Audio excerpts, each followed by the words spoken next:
All right. Welcome, everyone, to our Santa Fe Hispanic Chamber of Commerce interview for the Santa Fe County Commissioner Candidate District 4.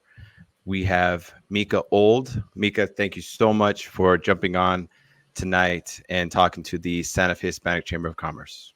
Of course. Thank you so much, David. I'm really excited and happy to be here. Economic development and commerce is really my bread and butter. So I'm excited about this. Great.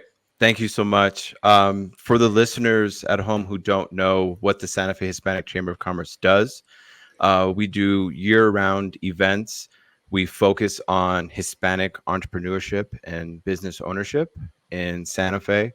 We have the biggest chamber event of the year and the 40 Under 40 Business Leaders Awards. That's every September. We're celebrating our third annual this year. We drew about 500 people. So that just goes to show the leadership and the entrepreneurship and the business community in Santa Fe. And my name is David Fresquez. I own Age Friendly Senior Care. It's a company of 10 years. We help the elderly age and place at home with caregivers.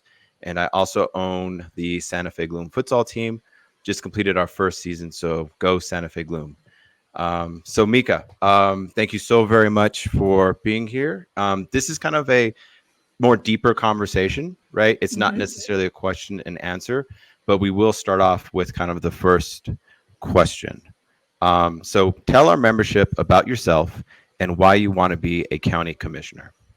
Absolutely. Well, first off, David, I want to say 500 applications. That's incredible. Congratulations. Yeah. That's no small feat. And I had the absolute pleasure of going to one of your Gloom games out at the Indian School. I had no idea how cool that was.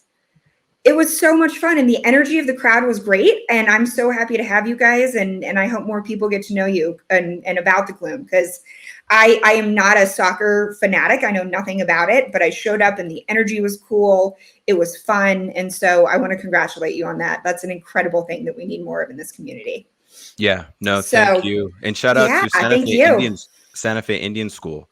I mean, that is a heck of a venue. So, I It mean, is. Yeah. we're very blessed to have, Santa Fe Indian School host us along with Santa Fe High School. So those are like the two best venues in the state. So thank you for Well, mentioning they're that. great. So yeah, you bet. So as you said, David, my name is Mika Old. I'm a third generation Santa Fean. I was born and raised here.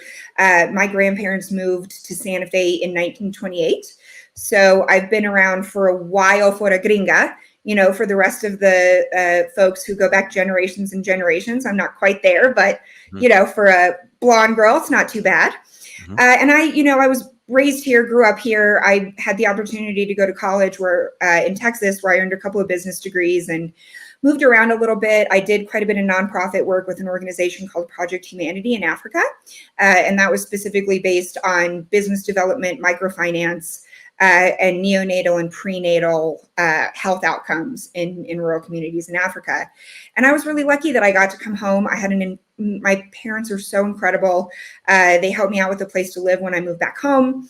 And I was able to work with my family business, which gave me such incredible opportunities to not just pay my bills, but to learn so much about our community, both the economic community and otherwise. I've done quite a bit of work with some native tribes like the Alamo Navajo, White Mountain Apache, Mescalero Apache, and learned some incredible things about conservation and culture and their forestry, which has been an absolutely incredible asset in my life. And essentially, the reason why I decided to run is I'm very much the exception, not the rule. Being able to come back to Santa Fe, I turned 33 years old yesterday, and Happy for birthday. me to thank you, I appreciate it.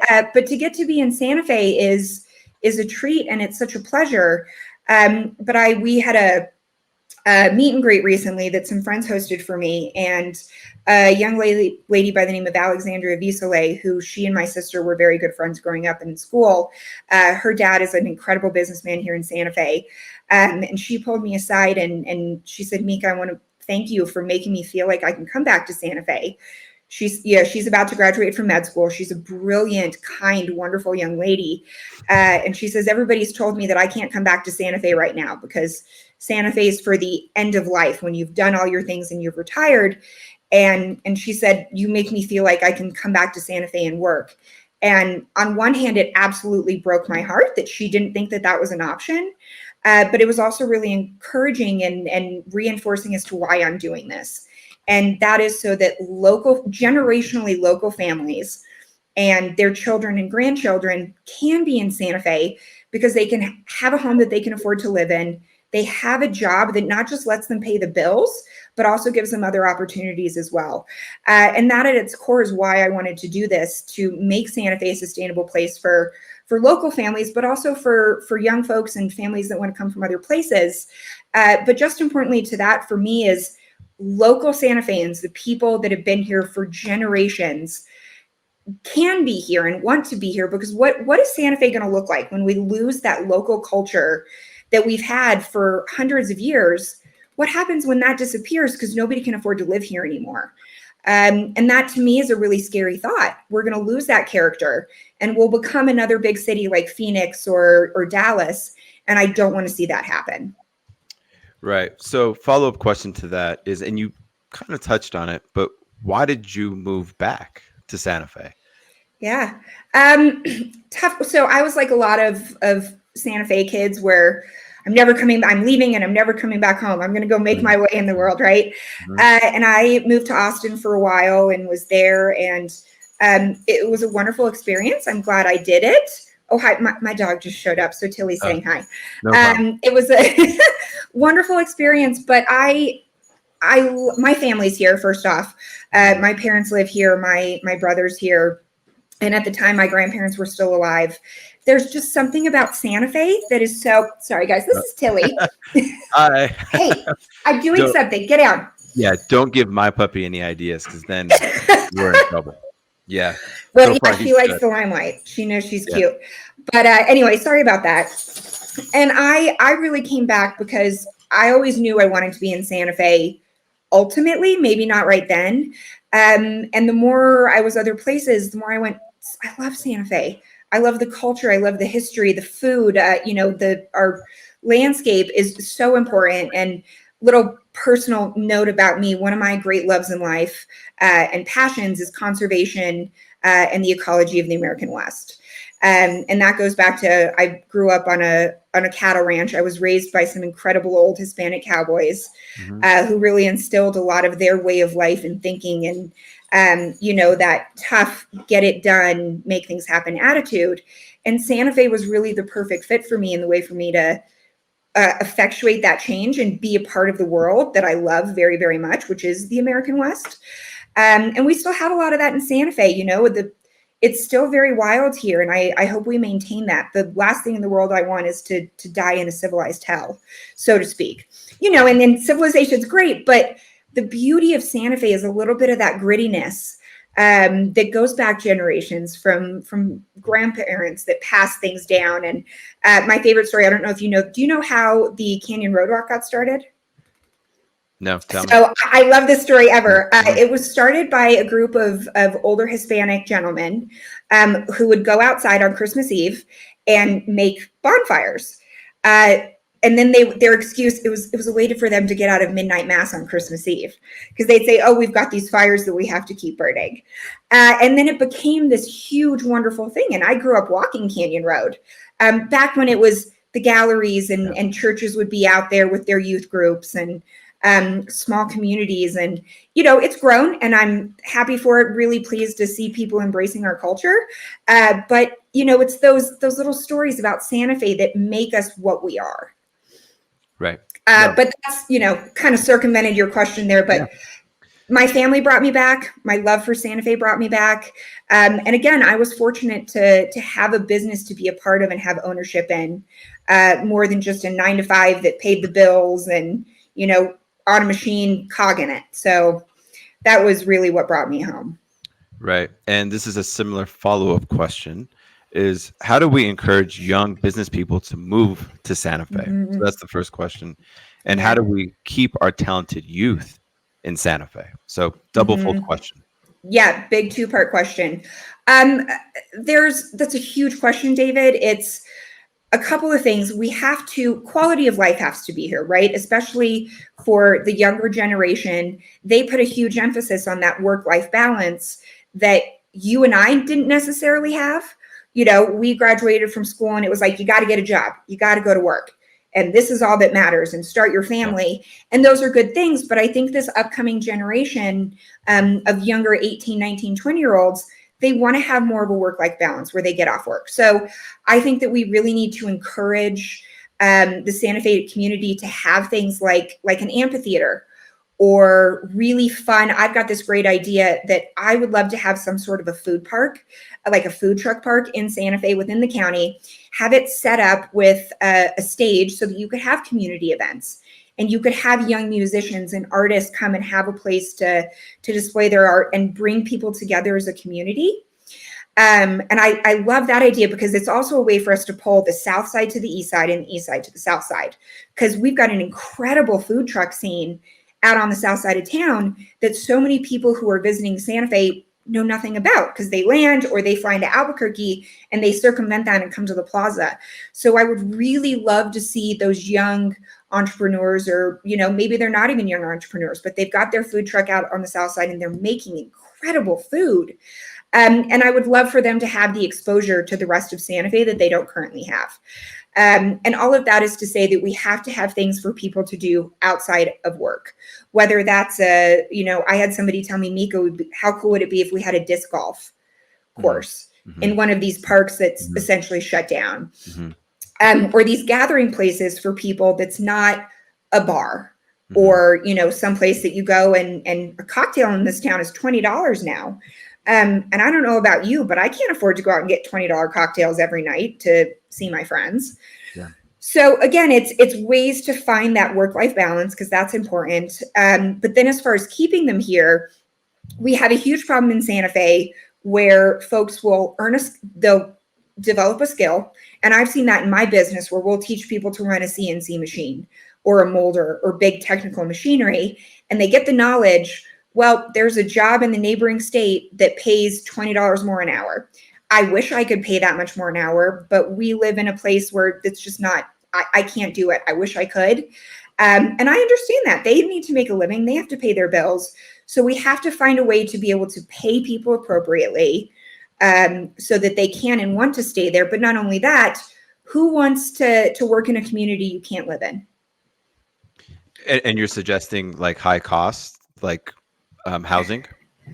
Well, the high cost is a huge problem. I mean, if you look at all of these apartment complexes out on the south side, a one-bedroom studio is like $1,800. To me, that's not really affordable.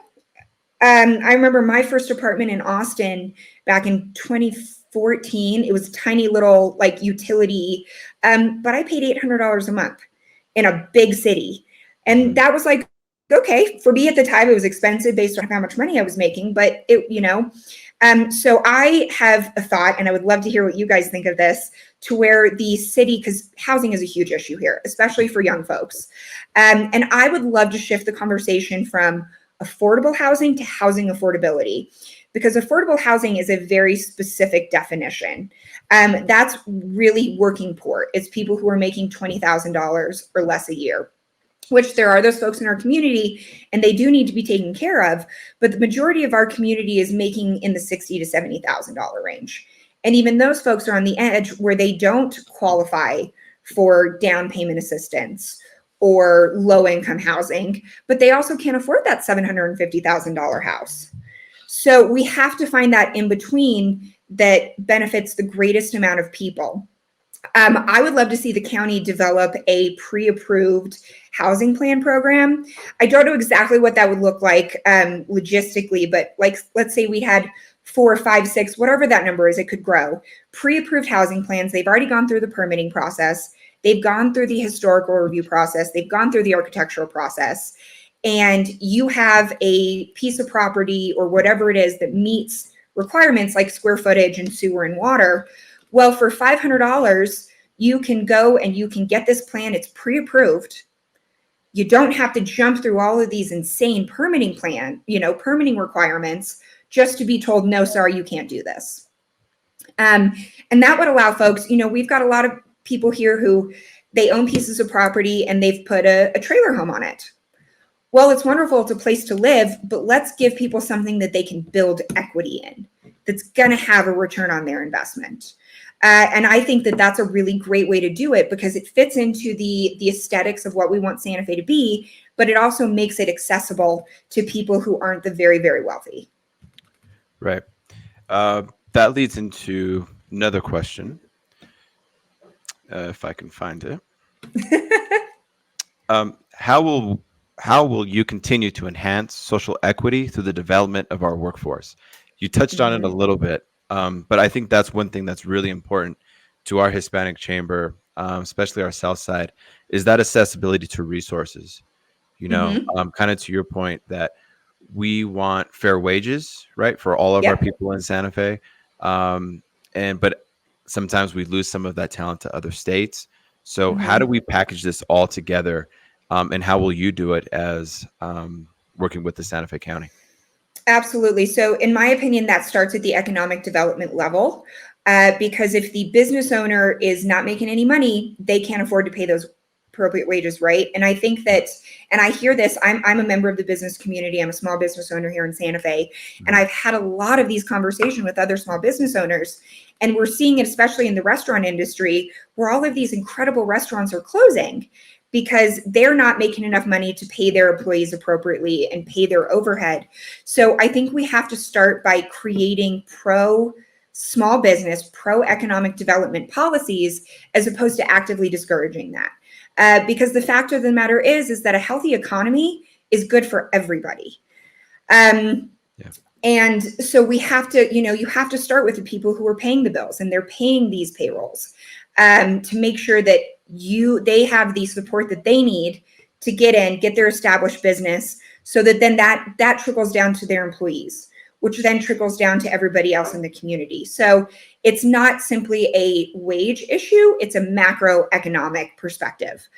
And I think that that's a unique view that I bring to this race. Certainly, is the fact that I am a small business owner in Santa Fe, and while I'm not Hispanic, I'm a woman. That makes me a minority business owner in this town, um, and so there's unique challenges there. And again, we have to play towards people's strengths. There's something called the Peter Principle in business, which is you promote people to the level of incompetence. Meaning you've got somebody and he started off as a dishwasher and he worked his way up to server, which is great and he's doing great there, but then the manager quits. So you put that server into a managerial position with no training, no background. They're inevitably going to fail. We have to stop setting people up for failure. And we have to make sure that the transfer of information and the transfer of knowledge is being handled appropriately.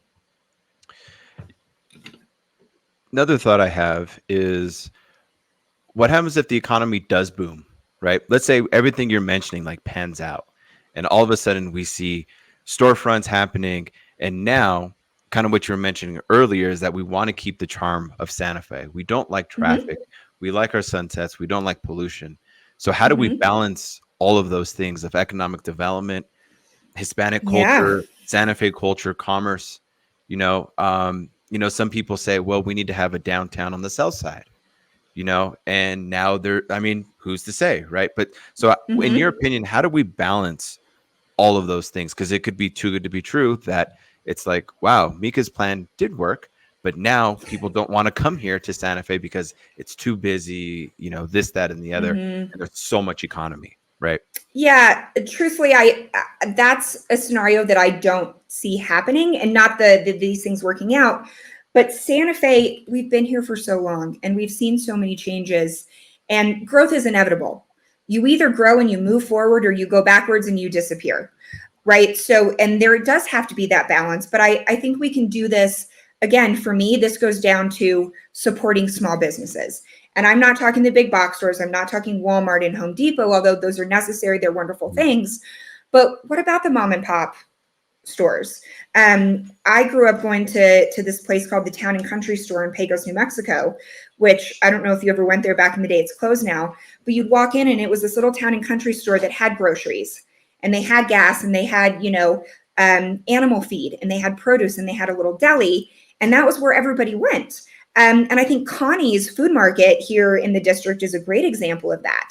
And Connie's is a little bit pricey. It's on the expensive side, but they've done a fantastic job of filling a need and doing it in a way that's appropriate to Santa Fe. So we have to grow, but that doesn't mean sky rises. It doesn't mean big box stores. It means encouraging the people in the community, like you're running this incredible business that is so needed in Santa Fe, and encouraging those things and encouraging those people and giving them the best opportunity to succeed.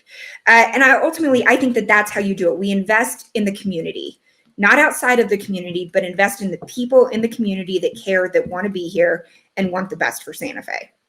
So I understand what you're saying, but again, growth is inevitable, but there has to be a way to do it that honors our culture and our history and what Santa Fe is. And places like Bishop's Lodge is a great example of that. Bishop's Lodge did a great job of bringing in a big, very high-end hotel that brings in tourism and brings in money from other places while still looking like it belongs in Santa Fe. Right. Does that make sense? Yeah, no, absolutely. Yeah, I mean, that's something that I just kind of always think through is, that's why, like, for example, my clients, right, who are the elderly, they come to Santa Fe because it's quiet, it's calm, and there's a charm to that, right? And then I put my business hat on, or I put like my young person hat on, and I'm 37 and I want to go out and I want to have fun and I want to break a window or two, So there's all of that balance that needs to go on for a good economy. So there is, and it's such a balance. And economic development is something that I love, and I've seen people absolutely thrive doing it. I've seen groups who they were very disadvantaged, but somebody gave them a shot and somebody gave them a small business loan, and they've done incredible. And I think that by and large, people will rise to the challenge. And by and large, if you tell people, I believe in you, I can do this, how can I support you? Instead of, well, you can do this, but you have to jump through XYZ hoops, they're going to go someplace else and do it. I've seen it. I've seen friends who had, for example, I've got a dear friend who wanted to open up a really cool concept, sort of like European style cafe bar downtown. And he's a very smart guy. They were looking into it. They were going to be open till midnight or later downtown on the weekends. And it was going to be a very respectful little thing. But they were so discouraged by the process of licensing and what they could do to that space that they just said, forget it. In a building that is sitting empty downtown. And I think that that's something to note too, is everybody's raising the rent. Everybody's doing these things. Well, what's better, a bird in the hand or two in the bush? I'll take the bird in the hand as opposed to places sitting empty and going delinquent, because that is going to drive people out of Santa Fe as much as progress and growth will. Yeah. What do you think some of your strengths are, and how will it help some of the weaknesses of Santa Fe in terms of economic I love that development? question. Yeah. Like, how do you match up? I think that one of my strengths is my background in Santa Fe and my background across many different things, because I have those relationships pre-built. I have relationships with the folks in economic development. I have relationships with the fire department in the city and the county. I have relationships with all of these business people and policymakers. So the fact that I don't have to start from the ground up to build that trust and that relationship is great, because it means that I can hit the ground running. I think people will also see that I have an ability to bridge gaps and bridge divides. And we've seen that this race has been, I'm not going to lie, it's been very difficult for me, simply in the fact that people have made a lot of personal attacks towards me, because everybody knows I used to be a Republican, and I did switch to the Democratic Party recently, and the timing is unfortunate, but I want to be very clear to everybody that I did not change my party affiliation so I could run for Santa Fe County Commission. My reputation in this community, in this town, is very important to me, and I'm not going to sell my soul for a couple of votes. Right. But I have had donors and supporters who are independents and extremely liberal Democrats and moderate Democrats and Republicans and people who have never voted a day in their life have come up to me and said, Mika, I don't normally do this. I don't support politics, but I support you and I support your vision for Santa Fe. And I don't even think that speaks about me, but it speaks about the people in our community who are looking for somebody who is not about division and who is not about us versus them and this angry, petty rhetoric that we have going on, and saying, I'm rolling up my sleeves, I'm getting to work, and I want to bring people together.